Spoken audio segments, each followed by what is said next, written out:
महाराज जी, अपने प्रियजन द्वारा कष्ट दिए जाने पर मैं इसे अपना प्रारब्ध मानकर सह लेता हूँ, परंतु ऐसे में एक प्रश्न मन में बार बार आता है कि मेरा तो ये प्रारब्ध हुआ, परंतु मुझे दुख प्रदान करने वाले व्यक्ति का ये नवीन कर्म है या वो एक निर्मित असल बात बच्चा, ये दुख सुख अज्ञान के द्वारा माना हुआ है, इसकी सत्ता नहीं है।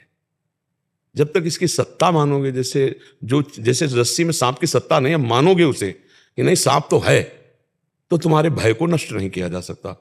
जब तक तुम वहां नजदीक नहीं जाओगे और तुम ये देख नहीं लोगे कि रस्सी है सांप नहीं है, तब तक लाख हम समझाएं तो तुम्हारी समझ में नहीं आएगा।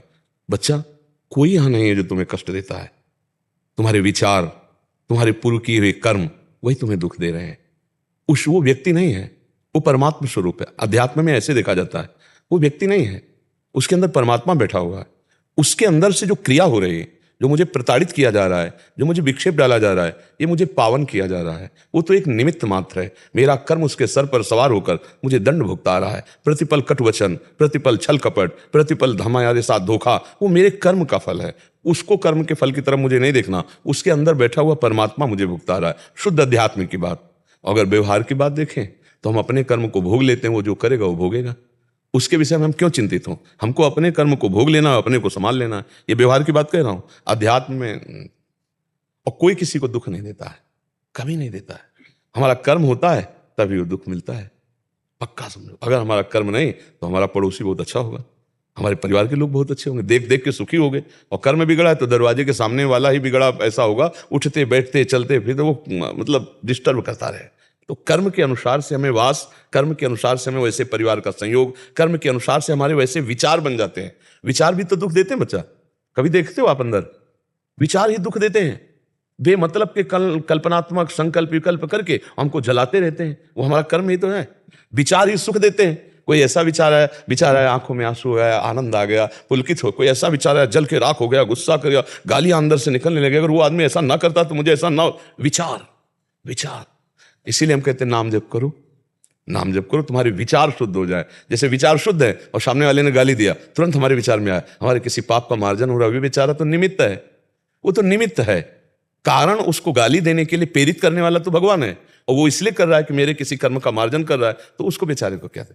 जैसे अपनी जबान दांत से कट जाए, हम किसको गाली देंगे? अपने हाथ से अपने चोट लग जाती है, हम किसको गाली देते हैं? तो चूंकि अब वो अपना हाथ है इसलिए मुझे किसी पर गुस्सा नहीं आ रहा, तो ऐसे ही उसका भी हाथ उसी कर्म से प्रेरित है और वो हमें पीट रहा है, तो हमको गुस्सा नहीं होना, हमें सह लेना है। अब व्यवहार में अगर देखते हैं कि वो आदमी बड़ा नीचता का व्यवहार करता है, तो वो अपने कर्म का फल भोगेगा। हम प्रार्थना करें भगवान से कि उसकी बुद्धि शुद्ध हो जाए, वो अच्छा आदमी बन जाए, वो दुख ना भोगे, तो उसका पलट कर हमारे ऊपर प्रार्थना का असर आएगा कि हमारी बुद्धिमान हो जाएगी, हमें दुख प्रभाव नहीं डाल पाएगा। समझ रहे? एक राजा जब पधारे तो बहुत धर्मात्मा थे, बड़े पुण्यात्मा थे, भक्त नहीं थे। हम भक्त बात अलग होती है, जो भजन करता है वो बात अलग होती है। तो यमराज जी बड़े आदर से उनको लेकर के गए, पुण्यात्मा को बड़े आदर से, पर उनसे भी कुछ पाप हुए थे। तो कहा इनको नर्क तो नहीं भगवाना, केवल इनको नर्क दिखा दो। अब नर्क का दुख देखना ही, अब वहां जो ही गए तो हाहाकार मचा था, कहीं कोल्हू में पेला जा रहा है, कहीं आग में जलाया जा रहा है, वो बहुत एकदम कंपा, इतना दुख जीवों को मिल रहा है। थोड़ी देर में सब कुछ शांत हो गया। तो उन्होंने यमदूतों से पूछा शांत कैसे? बोले आप पुण्यात्मा हो, धर्मात्मा हो, आपके खड़े होने मात्र से पूरे नरक के प्राणियों को दंड देना बंद कर दिया गया, इसलिए वो सब शांत हो गए।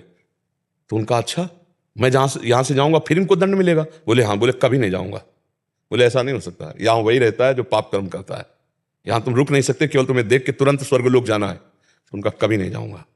तो ये यमराज ने यमदूतों से कह दिया था बड़ा पुण्यात्मा, इसके साथ जबरदस्ती कुछ नहीं करना। उन्होंने सूचना पहुंचाई यमराज से, यमराज जी आए, उनका तुम्हें लेने के लिए देवराज इंद्र आ रहे हैं, इतने पुण्यात्मा तुम हो, नरक में कैसे रुको? तो बोले अच्छा ये पुण्यों का प्रभाव जिससे इनका दुख शांत हो गया? बोले हाँ। तो बोले मैं संकल्प करता हूं कि जितना भी मन वचन कर्म से अपने जीवन में पुण्य किया है, इन सब नरक के प्राणियों को देता हूं और सब ये स्वर्ग जाएं और मैं नरक भोगूंगा। मैं किसी को दुखी नहीं देख सकता।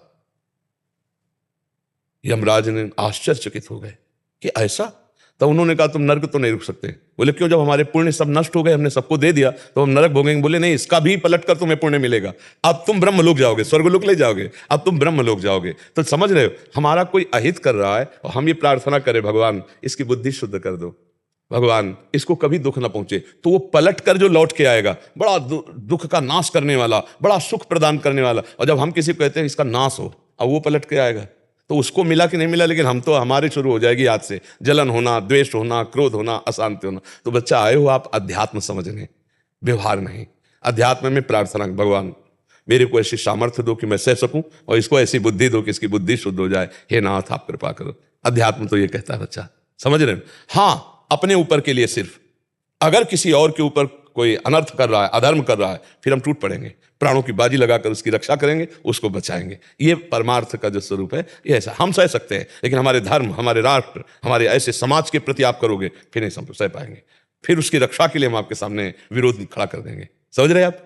जैसे हमें गाली दो, हम सह जाए। हमारे भगवान को गाली दोगे, हमारे गुरु को गाली दोगे, हमारे धर्म को गाली दोगे, तो हमारी जवान बंद कर दें। अभी इसी क्षण आवेश आ जाएगा, क्योंकि अब उसके लिए फिर नपुंसकता नहीं धारण करनी, उसके लिए कायरता नहीं धारण करनी कि अरे नहीं, अर्जुन कह रहे हैं ना संन्यास लेंगे हम, अपने पूज्य जनों को नहीं काटेंगे। भगवान कह रहे हैं मार इनके गले उतार, या धर्म के पक्ष में खड़े उत्तिष्ठ परंतप, चढ़ा गांडीव में प्रत्यंचा, काट इन सबको। तो अपने सहने की बात हो सकती है, लेकिन धर्म का नाश अगर कोई कर रहा है, हमारे राष्ट्र पे आ रहे, हमारे समाज पे आ रहे, फिर हम वहां नहीं सहन करेंगे। कुछ सहन करने की सीमाएं हैं, समझ पा रहे हैं आप? अपने को कष्ट दोगे तो सहन करेंगे, तुम्हारा मंगल मनाएंगे। तो ऐसे चला जाता है, इसमें कोई संशय इसमें?